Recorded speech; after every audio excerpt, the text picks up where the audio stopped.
Bago natin simulan ang video nating ito, gusto ko lang sabihin na nasa latest chapter na po tayo. Kaya bawat ikalawang linggo na lang po ako makaka-upload, maraming salamat po.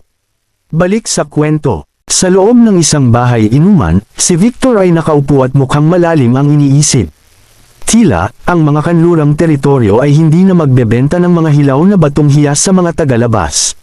Ito ay nangangahulugan na ang kanyang negosyo sa alahas ay mawawalan ng pamilihan sa Neverwinter, at kung ang isang mag-aalahas ay hindi makapagbenta ng alahas, ano ang kanyang gagawin dahil ang mga oportunidad ay hindi naman basta-basta nahuhulog mula sa langit. Sa sandaling iyon, isang kaguluhan sa labas ang kumuha ng kanyang atensyon. Ang mga tao ay nagsisigawan, hinihimok ang isang tao na basahin ang isang bagay ng malakas. Dahil sa kuryosidad, pinindot ni Victor ang kampana sa dingding, at isang katulong ang pumasok. Nang tanungin niya kung ano ang nangyayari, ipinaliwanag nito na ang lahat ay nag-uusap tungkol sa isang pahayagan, isang bagay na ipinakilala ng hari upang palitan ang mga pampublikong anunsyo. Humingi pa ito ng paumanhin kung nakakaabala ang ingay sa kanya. Hindi pa naririnig ni Victor ang ganoong bagay. Nang walang pag-aaksaya ng oras, inutusan niya ang dalaga na bumili ng isang kopya. Ilang minuto ang lumipas, hawak na niya ito sa kanyang mga kamay. Ang papel ay mukhang mura, gawa sa magaspang, kulay abo na pulpang dayami. Nalaman niya na ang mga ito ay karaniwang inilalathala lingguhan, na nangangahulugan na ang balita ay mabilis nakakalat. Mayroon itong iba't ibang nilalaman at abot kaya hindi nakapagtataka na napakabenta nito. Sa paglipat ng mga pahina, nakita niya ang isang advertisement para sa isang bagay na tinatawag na Magic Shadow. Naisip niya kung ito ay isang bagong uri ng dula. Nang magtanong siya, nabanggit ng dalaga na ito ay isang bagong uri ng pagtatanghal. Tila napakayunik kaya kinailangan pang magtayo ng isang espesyal na lugar para lamang itanghal ito. Sapat na yun para mapakilos si Victor. Isinuot ang kanyang coat, sinabi niya sa dalaga na dalhin siya doon kaagad. Nang makarating sila sa teatro, mahaba na ang pila. Ang mga tao ay sabik na naghihintay na bumili ng mga tiket, malinaw na natatakot na maubusan. Isang makulay na poster ang nakatayo sa tabi ng pasukan, na nakakuha ng atensyon ng lahat. Si May at Carter ay kabilang din sa karamihan. Biglang sinundot ni May si Carter, sabik na itinuro ang isang tao, at tinanong kung iyon ba si Master Karjan. Tumingin si Carter at sinabing tiyak na siya nga iyon. Nang walang pag-aalinlangan, dali-dali silang lumapit sa kanya, hila-hila si Eileen at ang iba pang mga kasama. Narinig na ito ang sikat na author sa likod ng The Princess Search for Love na nagpasaya sa lahat. Ngunit nang tawagin siya ni May, hindi man lang lumingon si Karjan. Sa halip, ang lalaking nasa tabi niya ang sumulyap sa kanila bago tangkaing umalis. Bago pa nila maproseso ang nangyayari, may nakakilala kay May at sa kanyang grupo sa karamihan. Noon nagsalita ang lalaki at sinabing humihingi siya ng paumanhin ngunit si Master Karjan ay hindi interesado na makipag-usap sa kanila o may anumang intensyon na makipagkita sa kanila. Sinabing mas mabuting umalis na lang sila. Agad na sinubukan ni May na ipaliwanag na minsan ay nakatanggap siya ng gabay ni Karjan sa lumang royal capital, ngunit sumagot ang lalaki na yun mismo ang dahilan kung bakit ayaw ni Karjan na makita siya dahil disappointed siya. Ang lahat, kasama na si May, ay natigilan at nagtataka kung ano ang nangyayari. Hindi inaasahan ni May ito, ngunit may naramdaman siyang kakaiba. Siguro ay may hindi pagkakaunawaan. Pagkatapos ay iginiit niya na gusto niyang makausap si Karjan ng harapan. Mukhang tatanggihan na naman ang lalaki, ngunit sa wakas ay nagsalita si Karjan na pumayag siyang makipag-usap. Kasunod ng lalaki sa itaas, pumasok siya sa isang silid kung saan nakatayo si Karjan at ilang iba. Ang atmosfera ay tensyonado. Isang grupo ng mga babae ang malamig na tumingin sa kanya, at sa ilang kadahilanan, lahat sila ay mukhang inis. Bigla, kinuha ni Karjan ang isang script at dumiretso sa punto. Lady Lanas, sabi niya, habang binubuklat ang mga pahina. Maaari ko bang hilingin sa iyo at sa iyong grupo na kanselahin ang inyong susunod na pagtatanghal? Iyon ay lubos na ikinagulat ni May.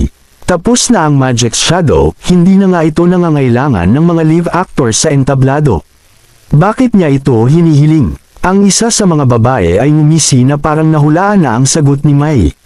Ibinulong nito na sinasayang lang ng kanilang guro ang kanyang oras at naniniwala siyang walang paraan na susuko si May. Pagkatapos ng lahat, hindi ba siya ang gumawa ng lahat ng ito? Sumingit ang isa pa, na nagsasabing malinaw na mali ang pagkakilala sa kanya ng kanilang guro. Akala nila noon ay nawala lang siya sa kanyang landas at tinalikuran ang paghahangad ng tunay na sining. Ngunit ngayon ay lumayo na siya. At pagkatapos, may iba pang humigit pa. Sa matalas na tono, siya ay tumuya. Tinuya na bilang asawa ng Chief Knight ng kaharian, mayroon si May ng lahat ng kapangyarihang kailangan niya para isara ang kanyang mga kakumpetensya. Kung hindi, bakit tatanggihan ni Haring Roland mismo na bigyan sila ng kahit isang pagkakataon na magtanghal? Itinaas ni Corjan ang kanyang kamay, na nagsasabing ayaw niyang magtalo sila tungkol dito. Gayunpaman, alam ni May kung saan ito patungo at mabilis na nagsalita, na tiniyak sa kanya na wala siyang ginawa para pahinin siya o para itulak ng mga opisyal ang kanyang grupo palabas. Lumapit sa kanya si Corjan, at sa isang buntong hininga ay sinabi na ang dahilan kung bakit niya gustong makipag-usap sa kanya ay dahil naniniwala siya na hindi niya iyon ginawa. Ngunit ang kanyang pagkadismaya ay hindi tungkol doon. Huminto siya sandali at pagkatapos ay tinanong kung ilang dula ang kanyang itinanghal sa nakalipas na 2 taon. Nag-isip si May sandali, humuhulas sa mga 7 o 8. Itinuwid siya ni Corjan, na nagsasabing 12 iyon. Pagkatapos ay pinangalanan niya ang bawat isa sa kanila, isa-isa. Nagpatuloy siya upang ipaalala sa kanya na tumagal sa kanya ng 8 buwan at masigasig na pagsasanay upang may handa ang The Princess Search for Love, ngunit nakagawa siya ng 12 dula sa loob ng 2 taon. Talaga bang masaya siya sa kung paano niya ito itinanghal? Walang ideya si May na napakarami ng alam ni Corjan tungkol sa kanyang trabaho. Ngunit hindi pa tapos si Corjan at nagpatuloy siya, na sinasabing hindi niya maintindihan kung bakit niya ito ginawa. Sinabi ni Corjan na kinailangan niyang pumunta sa border town at simulan ang paggawa ng mga mixed performance na ito. Sa kanyang paningin, mukhang pinili niyang magbigay sa masa sa halip na magsikap para sa mas mahusay na pag-arte. Sa isang sandali, hindi alam ni May kung paano tumugon. Naiintindihan niya na si Corjan ay may dalisay, hindi natitinag na pagmamahal sa teatro. Sabi nila, siya ay nabubuhay at humihinga para sa kanyang sining, naniniwalang dapat walang kapintasan ang bawat detalye. Ngunit habang inaalala niya ang kanyang mga araw sa Tianggo at ikinukumpara ito sa ngayon sa bayan sa hangganan o sa mga tao na kanyang pinagtatanghalan. Pagkatapos, naalala niya ang mga tunay na ngiti at tawanan mula sa mga taga-bayan at ang isang batang babae na nagbigay sa kanya ng pinatuyong isda na ang ama ay namatay sa labanan. Ang sandaling iyon ang tumama sa kanya, at nag-click ang lahat. Tumingin siya kay Corjan at tinanong kung inihanda niya ang kanyang pagtatanghal para lamang sa hari. Tumanggo si Corjan, at idinagdag na ito rin ay para sa mga dumadalaw na mga maharlika, ministro, at mga Panginoon. Naniniwala siya na kung walang tamang audience, kahit ang pinakamaningning na pagtatanghal ay walang saysay. Sa puntong iyon, si May ay mas determinado kaysa dati. Umiling siya at sinabi na kung iyon ang kaso, hindi siya sisang-ayon sa kanyang kahilingan. Dahil hindi na nagtatanghal si Corjan para sa pag-ibig sa teatro at ang kanyang dula ay tiyak na hindi kasing galing ng kanyang inaangkin. Tumahimik ang silid. Lahat ay nakatingin kay May na hindi makapaniwala. Paano niya tatanggihan ang gawa ni Corjan nang hindi pa man ito nakikita? Sinabi lang ni May na hindi niya ito kailangang makita dahil alam na niya kung anong uri ng pagtatanghal ang kanilang nilikha. Tumingin sa lahat sa silid, matatag niyang sinabi sa kanila na ang isang perpektong dula ay hindi dapat umiiral para lamang sa mga maharlika na mag-enjoy. May kapangyarihan itong magdala ng higit pa. Sinabi niya sa kanila na ang tala-arawan ng mangkukulam ay nagbigay sa mga tao ng pagkakataong maunawaan ang mga mangkukulam higit pa sa takot at pamahiin. Ang Dawn ay nagbigay inspirasyon sa mga karaniwang tao na kontrolin ang kanilang kapalaran. Ang New City ay nakatulong sa mga bagong residente ng Neverwinter na kumonekta at integrate, at ang A Hero's Life ay nagbigay ng pag-asa sa mga nawalan ng mga mahal sa buhay sa digmaan. Minsan ay sinabi sa kanya ni Corjan na ang pinakadakilang mga dula ay nagpapahintulot sa mga manunood. Nailuber ang kanilang sarili sa buhay ng kanilang mga karakter. Ngunit may napagtanto si May gusto niyang makita ng mga tao ang kanilang sariling kinabukasan, hindi lamang ang kwento ng ibang tao. Siguro ang dula ni Karjan, na ginugol niya ng 2 taon sa paghahanda, ay magiging napakaganda sa isang paraan. Ngunit ang paparating na Wolfheart's Tale ay magiging kasing kahanga-hanga. Sigurado siya na kung mapapanood ito ni Karjan, magbabago ang kanyang isip. At kung hindi, personal niyang irerekomenda ang kanyang dula sa hari. Pagkatapos nito, lumingon siya at umalis. Nanatiling tahimik si Karjan sandali bago inutusan ang kanyang katiwala na bumili ng mga tiket para sa Wolfheart's Tale. Pagkalipas ng ilang araw, pumasok sila sa teatro. Marami sa mga manunood ang nakakilala sa mga miyembro ng grupo ni Karjan. Ang isa sa mga babae ay lumingon kay Karjan at tinanong kung talagang papanoodin nila ito. Hinala nila na sinusubukan lamang ni May na gamitin ang reputasyon ng kanilang guro upang mapalakas ang kanyang sariling katanyagan. Ang isa pa ay nagtanong kung, pagkatapos ng palabas, talagang irerekomenda ni May ang dula ni Karjan sa hari. Ang unang babae ay tumawa, na nagsasabing walang paraan na mangyayari yun. Sinabi ni Karjan sa kanila na tumigil sa pagsasalita. Bagamat hindi siya sumasang-ayon sa mga pananaw ni May, at nagdududa siya na ang isang grupo ng mga amateur ay makakagawa ng isang bagay na talagang mahusay. Ngunit kailangan niya itong husgahan para sa kanyang sarili. Sa ngayon, puno na ang teatro. Ang mga ilaw ay lumabo, at isang malaking screen ang nakatayo sa harap nila. Pagkatapos, isang boses ang umalangaw-ngaw sa bulwagan, na malugod na tinatanggap sila sa Grey Castle's Magic Shadow Theater. Tiniyak nito sa mga manunood na sila ay malapit ng masaksihan ng isang bagay na hindi pa nakikita at hinimok silang huwag magpanik, kahit anong mangyari sa susunod. Ang isa sa mga babae ay umikot ang mga mata, ngunit bago pa siya muling makatawa, ang silid ay biglang dumilim. Nanigas si Karjan dahil napakadilim na hindi niya makita ang upo ang kanyang kinauupuan. Isang bulong ng pagkabalisa ang kumalat sa mga manunood. Biglang, isang mahinang glow ang lumitaw sa itaas nila. At kasabay nito, ang tunog ng hangin. Isang hangin ang humagupit sa teatro, at nagsimulang mahulog ang maliliit na snowflake. Naisip ni Karjan kung ito ay isang dula o totohanan. Di nagtagal pagkatapos na lumiwanag ang screen, isang boses ang tumunog na nagsasalaysay. Sa malayong hilaga, may isang lungsod sa mga bundok, tahanan ng 2 masiglang batang prinsesa. At ang ating kwento ay nagsisimula dito. Sa bawat bagong eksena, ang mga manunood ay humahanggos. Ang mga transisyon, ang mga visual, ang tunog, ito ay hindi katulad ng anumang naranasan ng sinuman. Natagpuan ito ni Karjan. Lubos siyang nahumaling. Sa sandaling iyon, alam niya na ito ay higit pa sa isang dula lamang. Ito ay isang bagay na lumampas sa sining ng kanilang panahon. Wala siyang ideya kung gaano katagal ang lumipas nang biglang bumalik ang ilaw. Sa ngayon kahit ang babaeng unang nag-alinlangan ay may mga luha sa kanyang mga mata. Lumingon siya kay Karjan, ngunit nakaupo lang ito doon. Pagkatapos ng mahabang katahimikan, bumantong hininga siya at inamin ang katotohanan na sila ay natalo. Lahat ng kanyang natutunan, lahat ng kanyang itinayo sa loob ng mga dekada. Lahat ay nabaligtad sa isang gabi. Sinira ng Magic Theater ang bawat tuntunin ng tradisyonal na teatro, at iniwan sila sa alikabok. Ang mga luha ay damaloy sa mukha ng babae at bagamat ayaw niya itong tanggapin wala siyang pagpipilian dahil tama ang kanilang guro. Gayunpaman, sinabi ni Karjan sa kanya na huwag umiyak dahil hindi sila pumili ng maling landas. Ang pinakamalaking depekto sa live theater ay palaging ang distansya, na tumutukoy sa espasyo sa pagitan ng audience at ng stage. Ang agwat na iyon ay madalas na pumipigil sa mga tao na makita ang banayad na ekspresyon ng mga aktor. Na nawawala ang lalim ng kanilang mga pagtatanghal. Ngunit ganap na binura ng Magic Theater ang depektong iyon. At ngayon, ang mga kasanayan sa pag-arte ay naging mas mahalaga kaysa dati. Naniniwala siya na ito ay isang panaginip lamang ng isang 10 taong gulang na bata. Ay isang pansamantalang pagkatalo lamang at hindi nasayang ang kanilang mga pagsisikap.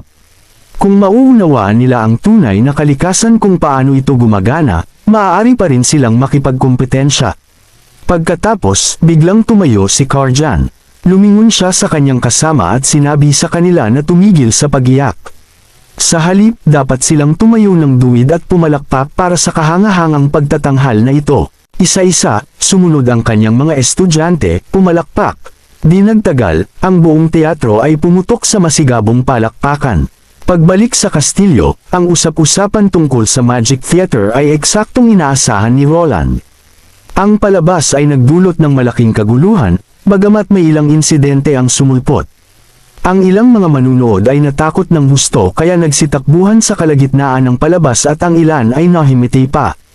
Salamat na lang at hindi nagkagulo. Samantala, si Berev ay nakatayo sa kanyang harapan, may hawak na makapal na tumpok ng mga aplikasyon ng mga mangangalakal.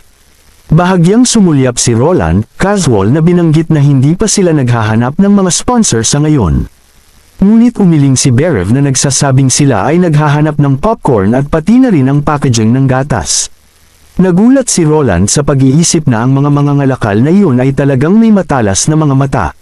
Sayang at wala pang sapat na packaging ng gatas na maibenta sa ngayon. Ito pa lamang ang mga unang resulta ng proyekto ng pagpapastol ng rubber bug. Ngunit sa sandaling tumaas ang produksyon, saka pa lamang sila makakagawa ng totoong bagay. Sa sandaling iyon, pumasok si Edith, kasama si Olivia na mukhang medyo kinakabahan. Binigyan siya ni Roland ng nakapagpapalakas loob ng ngiti, na nagsasabi sa kanya na ang lugar na ito ay mas mainit kaysa sa Coldwind Ridge at mas payapa. Walang sino man ang mag-aabala sa kanya dito, at sigurado siyang magugustuhan niya ang lugar sa kalaunan. Sinabi niya sa kanya na magpahinga muna at may magdadala sa kanyang silid.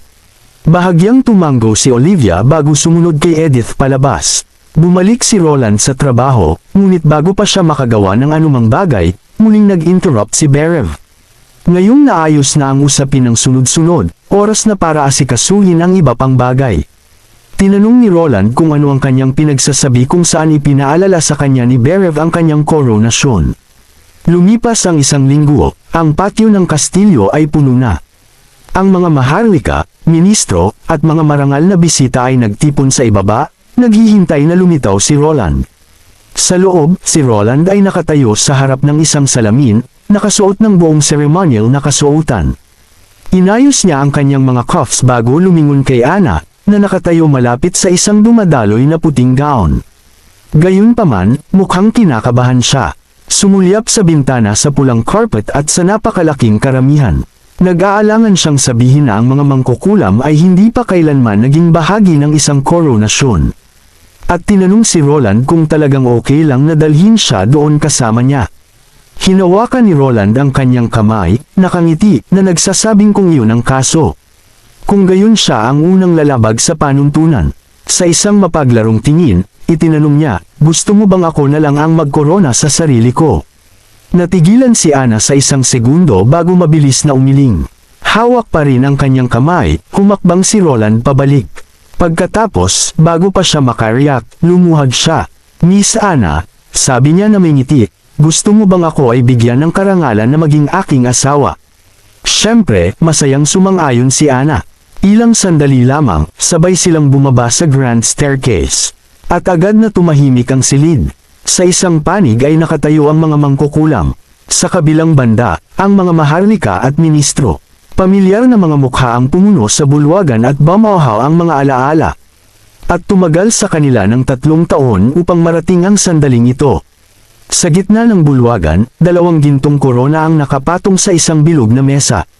Karaniwan, ang isang koronasyon ay mahaba at medyo komplikado. Ngunit walang pasensya si Roland sa lahat ng iyon, kaya pinanatili niya itong simple.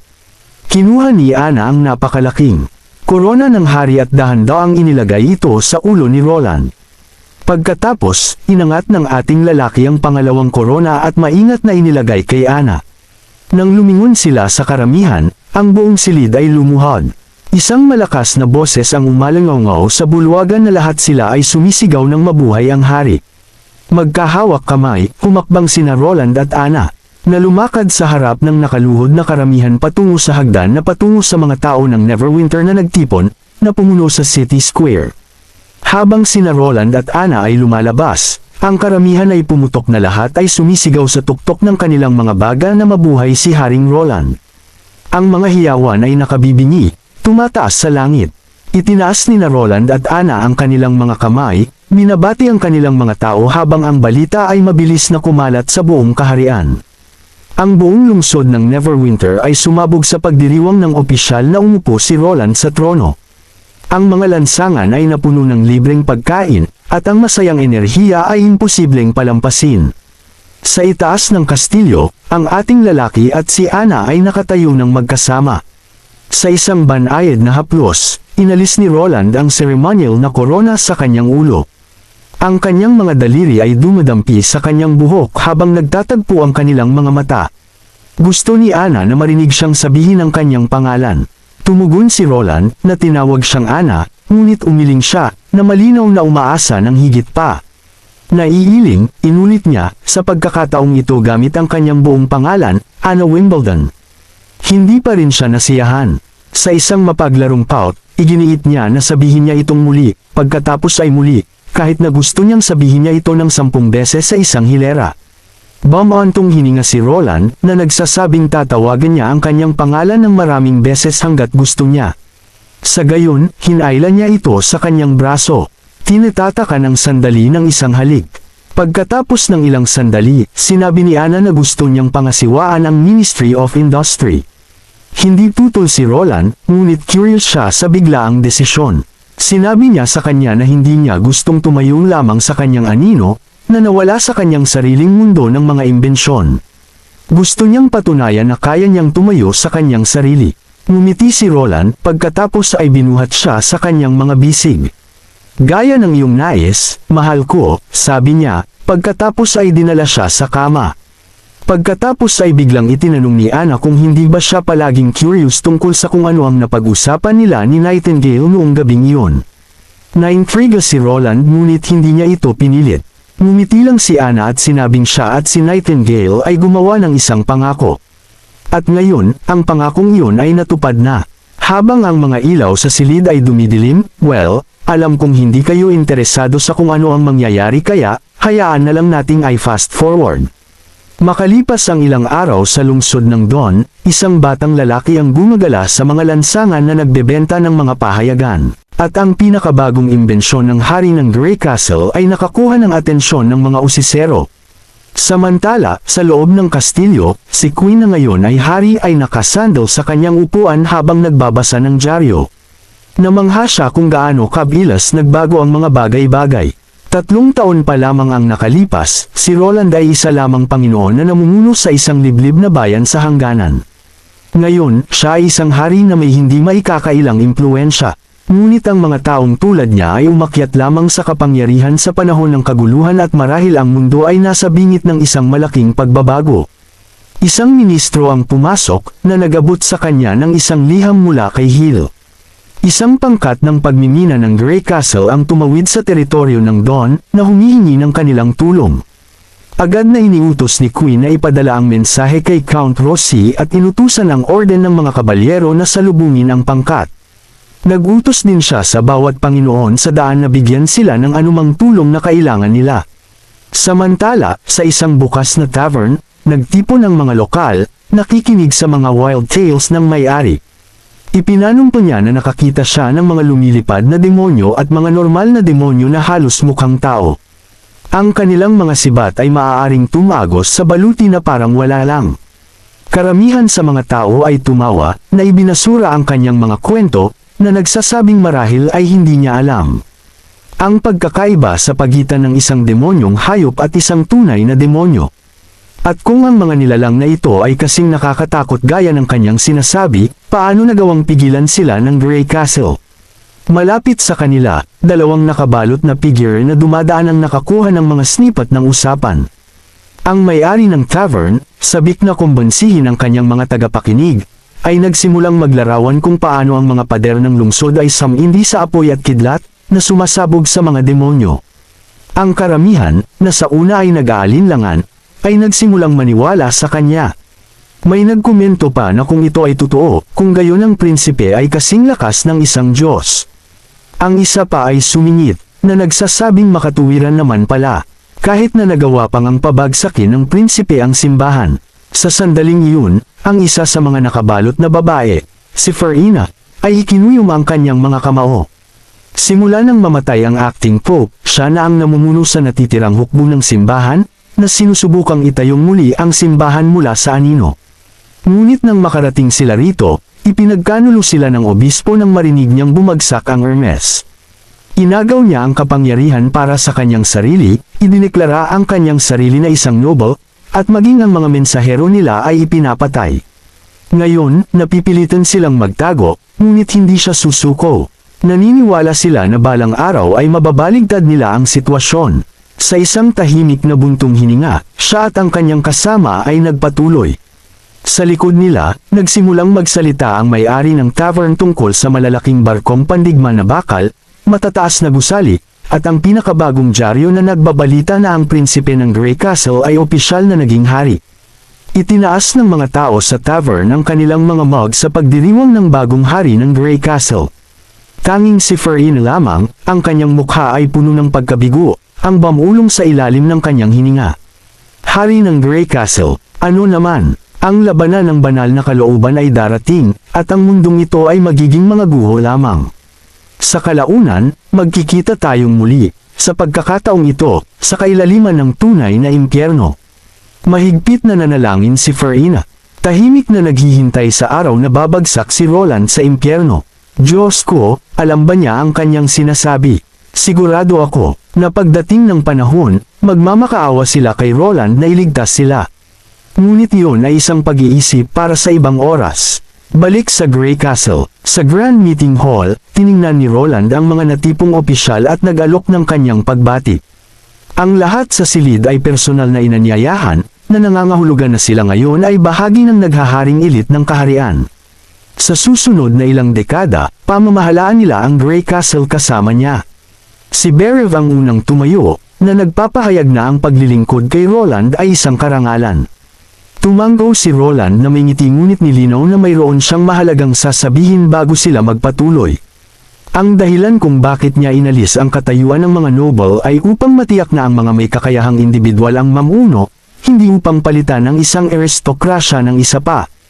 Ayaw niyang makita ang mga naruroon na nagiging bagong uri ng parehong lumang mga noble. Sa pagskan sa silid, ipinaalala niya sa kanila na walang makakagarantiya na ang isang tao ay palaging karapat-dapat sa kanilang papel. Ang simpleng pagpasok sa sentral na administrasyon ay hindi ang dulo kundi simula pa lamang. Bawat taon, ang kanilang pagganap ay susuriin. Kung sila ay aakyat o titigil ay depende sa kanilang pagganap at kung ano ang iniisip ng mga tao tungkol sa kanila. Mabilis na nagtanong si Berev kung sino ang responsable sa mga pagsusuring ito. Sinabi ni Roland na personal niyang susuriin ang lahat. Binigyan niya ang lahat ng huling pagkakataon, bago ipahayag ang mga bagong appointment, maaari pa rin silang umalis. Ang sinumang pipiliing umalis ay tatanggap ng isang masaganang halaga ng ginto bilang kompensasyon. Ngunit para sa mga nananatili, inaasahan niya na papasanin nila ang bigat ng responsibilidad at tungkulin. Katahimikan ng bomb-alot sa bulwagan ngunit walang umalis. Nasiyahan si Roland. Nang hindi nag-aaksaya ng oras, nagsimula siyang magbigay ng mga opisyal na appointment. Si Berev ay pinangalan ng Hand of the King na responsable sa pangangasiwa sa treasury habang kinukordina ang iba't ibang departamento. Isang bagong departamento, ang General Staff, ay inilagay sa ilalim ng utos ni Edith, na siyang namamahala sa lahat ng estratehikong pagpaplano, at sa lalong madaling panahon ang bawat posisyon ay itinalaga. Sa kanyang opisina, ipinagtimpla siya ni Nightingale ng isang tasa ng mainit na tsaa. Ang mabangong singaw ay pumailan lang sa hangin habang itinataas ni Roland ang tasa, biglang nawala sa pag-iisip. Ang kanyang tingin ay nanatili kay Nightingale ng mas matagal kaysa sa karaniwan. Itinaas ni Nightingale ang isang kilay, pagkatapos ay ngumisi. Mayroon bang isang bagay na lalong nakasisilaw sa kanya ngayon? Si Roland ay nahuli at awkward na nagsabi ng oo, ngunit hindi rin. Ang kanyang mga salita ay nagkahalo, na naging dahilan upang siya ay lalong mabuluhan. Si Nightingale ay tumawa at inasar siya. Humakbang papalapit, mapaglarong pinilit niya siyang sumagot. Oo o hindi, bago pa siya makapagsalita ng isa pang salita, siya ay nawala sa hamog, nawala sa paningin. Muli, nilinlang niya siya. Ngunit ito rin ang nagpasaya sa kanya dahil iyon ang eksaktong Nightingale na kilala niya mula pa sa simula. Samantala, sa kailaliman ng kagubatan, dinala ni Lightning si Maggie habang sila ay lumilipad sa kalangitan. Wala na sila sa 100 kilometro mula sa mga guho ng Tekira, at malapit na nilang bigyan ng mga demonyo ng isang maliit na sorpresa. Nang makalapit sila, sa mismong ibaba nila ay may mga demonyong hayop at demonyo na nakikipaglaban sa isang mabangis na labanan sa isa't isa. Ang dalawang babae ay nagpalitan ng nagtatakang tingin. Hindi nakapagtataka na naging payapa ang Neverwinter nitong buwan ng demonyo, malinaw na anumang nangyayari dito ay abala ang kaaway. Nalaman ni Lightning na kakaiba ang sitwasyon. Ang mga demonyong hayop ay laging sumusunod sa amoy ng mga banal na relikya, hindi makatwirang dalhin ng mga demonyo ang mga relikya sa ilang na lupain ito. May iba pang dahilan, sayang at wala si Sylvie para tumulong na malaman ito. Si Maggie, na pumapagaspas sa tabi niya, ay nagtanong kung ibibigay pa ba nila ang kanilang sorpresa sa demonyo. Ngumisi si Lightning at sinabing syempre. Isang crack lang na tunog ang pumuno sa himpapawid habang ang kuryente ay pumapalibot sa kanya. Pagkatapos, sa isang sonic boom, siya ay nawala. Ang mga demonyo ay likas na tumangala, naghahanap sa pinagmulan. Ngunit bago pa sila makariyak, napatumba na ni Lightning ang isa sa kanila. Sa isang kisap mata, ang pangalawa ay bumagsak. Ngunit pagkatapos, siya ay nagyelo. Dahil hindi kalayuan sa kanya ay nakatayo ang isang matangkad na demonyo. Bukod sa asul na balat ang lahat sa kanya ay mukhang nakakagulat na tao. Sa ilang kadahilanan, kaya niyang sabayan ang kanyang bilis at sa sandaling magtagpo ang kanilang mga mata, isang napakalaking pakiramdam ng takot ang sumaikop kay Lightning. Ang kanyang mga instinct ay sumigaw sa kanya na tumakbo, ngunit ang kanyang katawan ay tumangging gumalaw. Tila may kumontrol sa kanya, na ikinandado siya sa lugar. Dahan-daang itinaas ng demonyo ang isang kamay. Ang madilim na enerhiya ay umiikot sa kanyang mga kamay, na nakatutok mismo sa kanya. Si Maggie, na kumilos ng mabilis, ay matigas na tinuka si Lightning sa dibdib, napakalas na medyo masakit. Ngunit ito ay gumana. Ang sakit ay nakapagpabalik kay Lightning, at agad siyang umatras. Hindi niya alam kung ano yun, ngunit isang bagay ang tiyak. Kailangang malaman ito ng kanyang kamahalan. Nang walang pag-aaksaya ng isa pang segundo, siya ay lumingon at tumakbo, na lumilipad sa buong bilis patungo sa Neverwinter. Samantala, sa Neverwinter, si Roland ay nakaupo sa kanyang opisina, nakatingin sa dalawang liham na ipinadala sa City Hall. Ang una ay mula kay Karjan, isang kilalang author mula sa lumang Royal Capital. Ipinaliwanag ni Berev na dumating si Karjan sa Neverwinter kasama ang kanyang theater troupe, na umaasang magtanghal ng isang espesyal na pagtatanghal para sa koronasyon ni Roland. Ngunit tinanggihan na ni Roland ang kanyang kahilingan kanina. At sa pagkakataong ito, upang malaman kung paano ginawa ang Magic Shadow. Sinulyap ni Roland ang liham bago sabihin kay Berev na personal niyang sasagutin si Karjan. Ang pangalawang liham ay mula sa isang negosyante na nagngangalang Victor, na naghahanap upang bumili ng cotton. Itinaas ni Roland ang isang kilay at sinabing ang Neverwinter ay hindi gumagawa ng cotton. Tumugon si Berev na alam na iyon ni Victor ngunit ang gusto niya ay humiling na makipagtulungan kay Lady Leaf mula sa Witch Union. Hindi nagulat si Roland na narinig ni Victor ang tungkol kay Leaf. Pagkatapos ng lahat, ang kanyang kwento ay naipublish sa serye ng Witch's Diaries bilang isang comic strip kaya hindi nakakagulat na malaman siya ng isang tagalabas. Ngunit ito ang unang pagkakataon na narinig niya ang tungkol sa kanya. Direktang nakipag-ugnayan siya para makipagsosyo sa isang witch. Dahil curious, inutusan ni Roland na dalhin si Victor sa kastilyo para sa isang pribadong talakayan. Hindi nag-aksaya ng oras si Victor. Nakadamit ng formal, ipinakilala niya ang kanyang sarili sa isang magalang na pagyuko bago tumango si Roland at dumiretso sa punto. Gusto ni Victor na makipagtulungan kay Leaf upang bumuo ng mga high-yield na buto ng cotton. Ang kanyang pangunahing plano ay magtatag ng isang bagong industriya ng damit, isa na maaaring lumawak sa buong kaharian. Nakinig si Roland ng may interes habang masigasig na ipinapaliwanag ni Victor ang kanyang sarili. Kung maaaring triplehin ni Lady Leaf ang ani ng trigo na lumilikha ng pangalawang henerasyong golden wheat, tiyak na magagawa rin niya ang parehong bagay sa cotton. Sa mas maraming ani ng cotton, bababa ang gastos sa produksyon ng tela, na ginagawang mas abot kaya ang mga damit.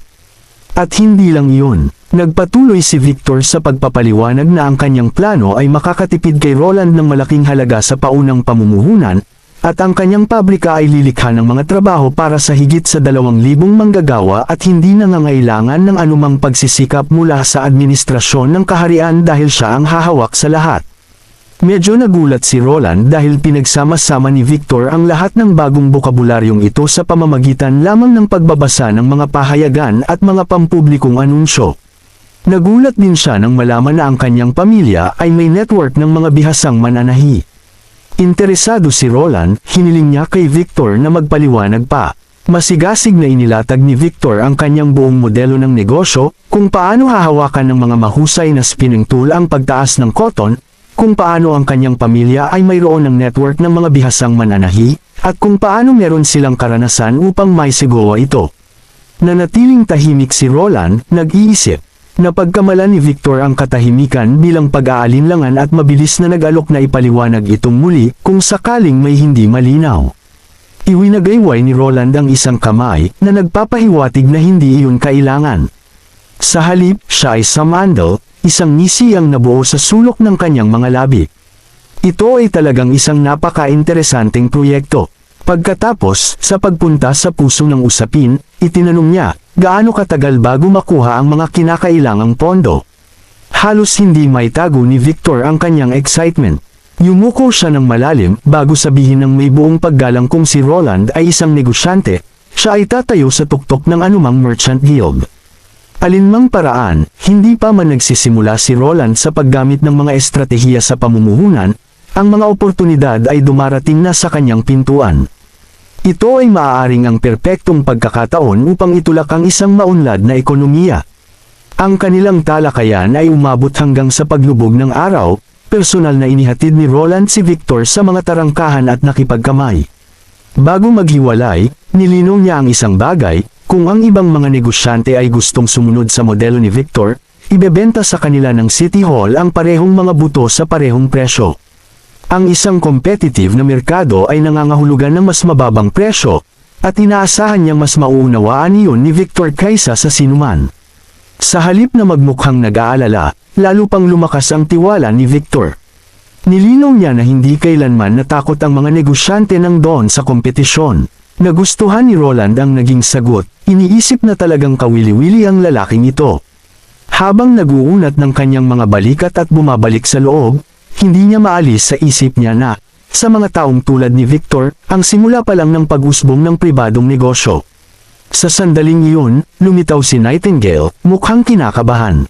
Kaka-rating lang ng mensahe mula kay Sylvie na nagsasabing nakabalik na si Lightning, dinala ni Maggie, at dinala agad sa medical center.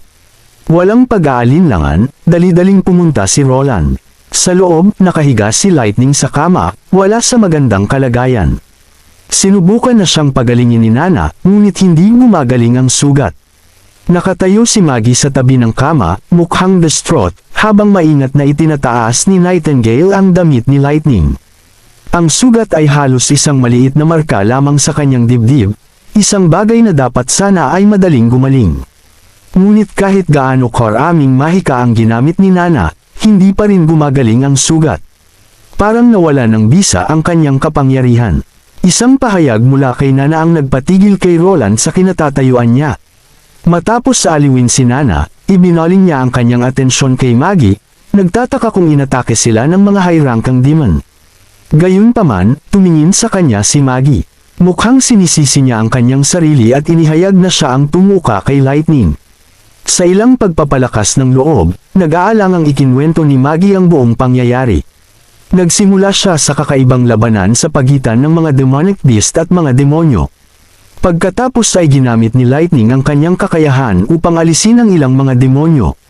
Gayunpaman, nakatagpo sila ng isang demonyong mukhang ganap na tao maliban sa kanyang deep blue na balat. Ang pinakakakaiba ay ang demonyong nakasabay sa bawat galaw ni Lightning. At sa sandaling nagtama ang kanilang mga mata, si Lightning ay ganap na na-freeze sa lugar. Ang tanging nagawa ni Maggie ay ang tukuin si Lightning para gisingin ito. Matapos marinig ang buong kwento, hindi na kayang sisihin ni Roland ang mga babae sa paglalagay sa kanilang sarili sa panganib. Mabilis niyang hiniling kay Nightingale na tawagan sina Wendy, Lily, Agatha, at Nightfall. Naniniwala siya na hindi kasalanan ni Maggie kung bakit hindi gumagaling ang sugat. Kaya kailangan nilang malaman kung ano ang nangyari kay Lightning.